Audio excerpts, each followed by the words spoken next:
తాకట్లో ఉన్న మీ బంగారాన్ని విడిపించి ఆ రోజు ఆన్లైన్ రేటుకి కొంటాం. Sharma gold company. అందరికీ నమస్కారం. నా పేరు మాధురి. మీరు చూస్తున్నది సుమన్ టీవీ నెట్వర్క్. మరి ఫిబ్రవరి 16 నుంచి 28 వరకు ద్వాదశ రాశుల వారికి ఎలా ఉండబోతుందో, వారి ఫలితాలు మంచి చెడుల గురించి తెలియజేయడానికి మనతో పాటు ఉన్నారు ప్రముఖ జ్యోతిష్య పండితులు నందిబట్ల శ్రీహరి శర్మ గురువు గారు. నమస్కారం గురువు గారు. వాగర్థావివ సంపృక్తౌ వాగర్థ ప్రతిపత్తయే జగతఃపితరౌ వందే పార్వతీ పరమేశ్వరౌ. ఆదిత్యాయ చ సోమాయ మంగళాయ బుధాయ చ గురుశుక్రశనిభ్యశ్చ రాహవే కేతవే నమః. శృంగేరి జగద్గురు పీఠాధిపతులకి, కంచి పీఠాధిపతులకి నమస్కారములు తెలియజేసుకుంటూ కార్యక్రమాన్ని ప్రారంభిద్దాం. గురుగారు, ఇక వృషభ రాశి వారికి ఎలా ఉండబోతుందో తెలియజేస్తారా? ఫిబ్రవరి 16వ తారీఖు నుంచి 28వ తారీఖు వరకు వృషభ రాశి వారికి ఏ విధంగా ఉండబోతుందో తెలుసుకునేందుకు గ్రహ సంచారం, రాశిలోని గురువు 2వ ఇంట కుజుడు వక్రీకరించి ఉండడం, అలాగే 5వ ఇంట కేతువు, మరియు 10వ ఇంట రవి శని బుధ, మరియు 11వ ఇంట శుక్రుడు రాహు. ఈ వృషభ రాశిలో జన్మించినటువంటి వారికి ప్రధానంగా దైవబలం అనుకూలంగా ఉంది. కానీ గ్రహ సంచారము, గ్రహగతులు కూడాను మిశ్రమ ఫలితాలు అనేటువంటివి కలగబోతున్నాయి. కాబట్టి ఇక ముఖ్యంగా కుజ సంచార ప్రభావం వలన మీ యొక్క వాక్కులో కరకుదనం, మొండితనం, ఘాటుతనం అనేటువంటిది ఉండడం, తద్వారా ఏదైనా కానీ సాధించగలమనేటువంటి మొండి ధైర్యం కూడా తోడవ్వడం, వీటన్నిటి ప్రభావం వలన కొన్ని కొత్త రకాల సమస్యలు అనేటువంటివి మీరు ఎదుర్కోక తప్పదు. కాబట్టి జాగ్రత్తలు పాటించండి. ముఖ్యంగా సంఘంలో కానీ కుటుంబ సభ్యులతో కానీ వ్యవహరించేటప్పుడు ఆచితూచి స్పందించండి. ఎక్కువగా వాగ్వివాదాల జోలికి కానీ, కోపానికి కానీ, టెంపర్మెంట్కి కానీ వెళ్లకుండా సాధ్యమైనంత వరకు కూల్ మెంటాలిటీతో కనుక ఉన్నట్లయితే ఈ యొక్క వృషభ రాశిలో జన్మించినటువంటి వారికి అన్నీ కూడాను సానుకూలంగా ఉండబోతున్నాయి. ముఖ్యంగా ఉద్యోగార్థులు ఎవరైతే ఉన్నారో ఆ ఉద్యోగార్థులకి ఉద్యోగము లభించి తీరే అవకాశం ఉంటుంది. ముఖ్యంగా ప్రమోషన్స్ కోసం ఎదురు చూసేటువంటి ఉద్యోగార్థులు ఎవరైతే ఉంటారో వాళ్ళకి బదిలీలతో కూడుకున్నటువంటిది కానీ, లేదా కోరుకున్నటువంటి స్థితికి సంబంధించినటువంటి అనగా ప్రమోషన్స్ కూడా జరిగేటువంటి అవకాశం ఉంటుంది. లేదా వేరే ఉద్యోగానికి ప్రయత్నం చేస్తున్నట్లయితే ఆ ఉద్యోగంలో మీకు అనుకూలంగా ఉండే అవకాశాలు గోచరమవుతున్నాయి. ఇక ప్రధానంగా చూసుకున్నట్లయితే ఈ యొక్క వృషభ రాశిలో జన్మించినటువంటి మహిళలకి ఆధిపత్యము పెరుగుతుంది. మీ మాటకి తిరుగు ఉండదు. అన్ని రకాలుగా యోగదాయకంగా ఉంటుందని చెప్పవచ్చు. అయితే ప్రధానంగా మీకు ఎక్కువగా ఆలోచనలు అనేటువంటి ఎక్కువగా ఉంటుంటాయి. కాబట్టి కార్యాచరణ అనగా ఇంప్లిమెంటేషన్కి మాత్రము తక్కువగా చొరవ చూపిస్తారు. తద్వారా ఏమవుతుంది, అన్ని ప్లాన్స్ అన్నీ ఆలోచనలకే పరిమితం అవుతాయి తప్ప మీకు ముందుకు సాగడానికి అవకాశాలు తక్కువగా ఉంటాయి. కాబట్టి మొండి ధైర్యముతో మీరు గనక ముందుకు సాగినట్లయితే, అనగా ఏ పని అనుకుంటారో ఆ పనిని మీరు గనక ముందుకు తీసుకెళ్ళగలిగితే అన్నింటా విజయం మీదని చెప్పవచ్చు.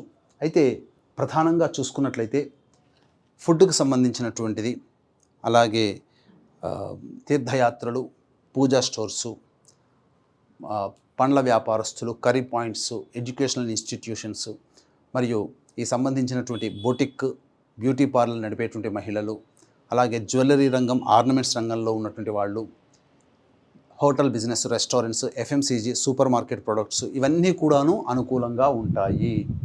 ఇక మీకు చెప్పినట్టుగా చూసుకున్నట్లయితే వ్యాపార రంగంలో ఉన్నటువంటి వారికి ధనాదాయం కూడా చాలా చక్కగా ఉంటుంది. సిమెంటు, స్టీలు మరియు ఐరన్ సంబంధించినటువంటి వృత్తిలో ఉన్నటువంటి వారు, దిగువ స్థాయి ఉద్యోగస్తులు, అలాగే చర్మ సంబంధమైనటువంటి వ్యాపారస్తులు ఎవరైతే ఉంటారో వారికి టెన్షన్స్తో కూడుకున్నటువంటి ధనాదాయం ఉంటుంది. అంటే బాగా ప్రయత్నం చేయాలని చెప్పి సూచన. ఇక ఈ సంబంధించినటువంటి లాయర్ రంగము, రైతులు, ఎలక్ట్రానిక్ అండ్ ఎలక్ట్రిక్ రంగంలో ఉన్నటువంటి వారు, రియల్ ఎస్టేట్ రంగంలో ఉన్నటువంటి వారు, ప్రధానంగా వాగ్వివాదాలతోనే మీరు చాలా నష్టపోతారు. కాబట్టి జాగ్రత్తలు పాటించండి. ఇంకా ముఖ్యంగా తెలియచేసినటువంటి ఏంటంటే, ఇప్పుడు చెప్పబడినటువంటి ఈ ఆఖరణ చెప్పబడినటువంటి రంగాల్లో ఉన్నటువంటి వారికి ఆదాయం ఎంత బాగుంటుందో ఖర్చు కూడాను అంతే విధంగా ఉండడం వల్ల సరిసమానంగా మీకు ఆదాయ వ్యయాలు ఉంటాయని చెప్పవచ్చు. అయితే ఏ రోజుల్లో మనకు ముఖ్యంగా గమనిస్తున్నటువంటి ప్రేక్షకులకి ఏ రోజుల్లో ఆదాయం ఎక్కువగా ఉంటుంది, ఖర్చులు ఎక్కువగా ఉంటాయి, మానసిక ప్రశాంతత ఎప్పుడు ఏ విధంగా ఉంటుందనేటువంటి విషయాన్ని గురించి క్లుప్తంగా తెలియజేసుకునేటువంటి ప్రయత్నం చేద్దాం. వీక్షించేటువంటి ప్రేక్షకులకి గమనిక, ఈ నెల 26వ తారీఖు రోజున మహాశివరాత్రి సందర్భంగా మహామహిమాన్వితమైనటువంటి కాశీక్షేత్రంలో జాతకరీత్యా కలుగు విద్య, వివాహ, ఉద్యోగ, దాంపత్య, సంతాన, అనారోగ్య సమస్యల నివారణకి, అలాగే గత జన్మ కర్మదోషాలు ఉండడం వల్ల ఈ జన్మల్లో సమస్యలు ఉంటాయి కాబట్టి తిల హోమాలు, మరియు ఈ 2025వ సంవత్సరం 12 రాశుల వారికి శని ప్రభావం అధికంగా ఉంటుంది కావున శనిదోష నివారణ హోమాలు అనేటువంటివి పర్ హెడ్ 2100 రూపాయలకి చేయించడం జరుగుతుంది. మీ యొక్క సంకల్పం వచ్చే సంవత్సరం శివరాత్రి కల్లా నెరవేరుతుందని చెప్పవచ్చు. అవకాశం ఉంటే కార్యక్రమ తదనంతరం కాంటాక్ట్ చేసి మీ గోత్రనామాలు నమోదు చేసుకోవచ్చు. ఇక 16, 17 తారీఖులో కనుక చూసుకున్నట్లయితే ప్రశాంతత లేని జీవితాన్ని గడపాల్సినటువంటి పరిస్థితి, ముఖ్యంగా మీ ఆరోగ్యం పట్ల శ్రద్ధ వహించాల్సినటువంటి పరిస్థితి అని చెప్పవచ్చు. బద్ధకం ఉంటుంది, అన్ని ఆలోచనలు ఉంటాయి తప్ప ముందుకు సాగలేనటువంటి పరిస్థితి. ఇక 18, 19, 20వ తారీఖులో కనుక చూసుకున్నట్లయితే అన్ని విధాలుగా అనుకూలంగా ఉండేటువంటి సమయము. ఎప్పటి నుంచో ఎదురు చూస్తున్నటువంటి అవకాశాలు మీ యొక్క తలుపు తట్టే అవకాశాలు ఎక్కువగా ఉంటాయి. ముఖ్యంగా ధనాదాయం బాగుంటుంది, రాని బాకీలు వసూలు అవుతాయి, మీ అవసరాలకి ఖర్చులకి తగినంతగా డబ్బులు సమకూరడం, ఆనందంగా జీవిస్తారని చెప్పవచ్చు. ఇక 21, 22వ తారీఖులో కనుక చూసుకున్నట్లయితే ప్రధానంగా సోదర సోదరీమణుల కోసం మరియు తెలిసిన వారు, నమ్మకస్తులు, పరిచయస్తులు, స్నేహితుల కోసం కొంత ఖర్చు అయినప్పటికీ రాని బాకీలు వసూలవుతాయి. విందులు వినోదాలు కుటుంబ సభ్యులతో గడుపుతారని చెప్పవచ్చు. మీకు ఉన్నటువంటి సమస్యలకి మాట సహాయం కానీ చేత సహాయం కానీ తెలిసిన వారి ద్వారా రావడం వల్ల మీకున్నటువంటి సమస్యల్ని పరిష్కరించుకుంటారని చెప్పవచ్చు. ఇక 23, 24వ తారీఖుల్లో కనుక చూసుకున్నట్లయితే ప్రధానముగా మీ యొక్క జాతకరీత్యా ముఖ్యంగా విద్యార్థులైతే విదేశీ విద్యకు సంబంధించినటువంటి ఆందోళన లేదా మానసికమైనటువంటి సంఘర్షణ, ఈ 23, 24 తారీఖుల్లో వృషభ రాశిలో జన్మించినటువంటి వారికి మానసిక ప్రశాంతత ఉండదు, ఏదో ఒక జిగ్జాగ్ వ్యవస్థలాగా ఉంటుంది.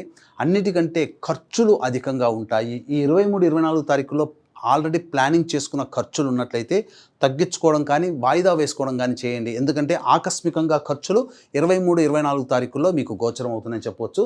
జాగ్రత్తలు పాటించండి. ఇక 25, 26వ తారీఖుల్లో కనుక చూసుకున్నట్లయితే ప్రధానంగా సంతానంతో విభేదాలు, సంతానం మూలకంగా ఖర్చులు, అలాగే నైరాశ్యము, అలాగే సంతానం వలన చిక్కులు సమస్యలు పెరుగుతాయి. ఈ విధంగా ఉండడం వలన ఈ యొక్క 25, 26 తారీఖుల్లో ఆనందదాయకంగా ఉండదని చెప్పవచ్చు. ఏది ఏమైనా కూడా ఆస్తి కోసం కుటుంబ సభ్యులతో వాగ్వివాదాలు చేయాల్సినటువంటి పరిస్థితి వస్తుంది. ఇక 27, 28వ తారీఖులో కనుక చూసుకున్నట్లయితే ప్రధానంగా ఉద్యోగంలో మీకు అభివృద్ధి ఉంటుంది, కానీ తోటి ఉద్యోగస్తులు కానీ ఉన్నతాధికారుల యొక్క సహాయ సహకారాలు లేకపోవడం, తద్వారా కొంత మానసికమైనటువంటి భంగపాటు, ఇబ్బందులతో కూడుకొని నెట్టుకొస్తారు. ఏది ఏమైనా 27, 28 కూడాను అనుకూలంగా ఉండేటువంటిది. అయితే ఒక విషయంలో అనగా ధనపరమైనటువంటి సంబంధమైనటువంటి విషయంలో మాత్రం అనుకూలంగా ఉంటుంది. నిరుద్యోగస్తులకి మంచి చక్కటి శుభవార్త 27, 28వ తారీఖుల్లో పొందుతారని చెప్పవచ్చు.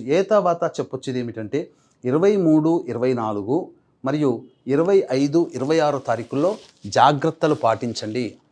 సమయం అనుకూలంగా లేదు. ఈ యొక్క 4 రోజుల్లో ఎటువంటి నిర్ణయాలు తీసుకోకపోవడమే చాలా మేలనేటువంటి విషయాన్ని గమనించాలి. ఇక వివాహానికి సంబంధించి చేయ ప్రయత్నాలన్నీ కూడా కొలికి వస్తాయి.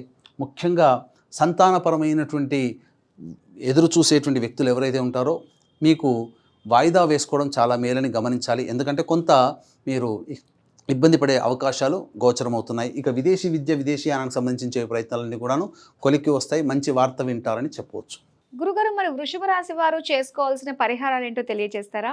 ఈ వృషభ రాశిలో జన్మించినటువంటి వారు సర్వదేవకృత లక్ష్మీ స్తోత్ర పారాయణము మరియు దత్త అష్టకము రోజుకి 3 సార్లు పఠించడం ద్వారా మంచి ఫలితాలు పొందుతారని చెప్పవచ్చు. ఇప్పుడు చెప్పినటువంటి సమస్యల కంటే ఇంకా విభిన్నంగా మీ యొక్క జీవితం ఉంది అని అంటే మీ యొక్క జన్మజాతకంలో నడుస్తున్నటువంటి గ్రహ దశాంతర దశల యొక్క ప్రభావాలు. కావున దగ్గరలోని మంచి ఉపాసనాపరులైనటువంటి జ్యోతిషుల్ని సంప్రదించి వారి సలహాలు సూచనలు పాటించినట్లయితే మరింత మెరుగైనటువంటి జీవితాన్ని పొందుతారని తెలియజేయవచ్చు. వృషభ రాశి వారి ఫలితాలు అలాగే వారు చేసుకోవాల్సిన పరిష్కార మార్గాల గురించి మాకు తెలియజేసినందుకు ధన్యవాదాలండి.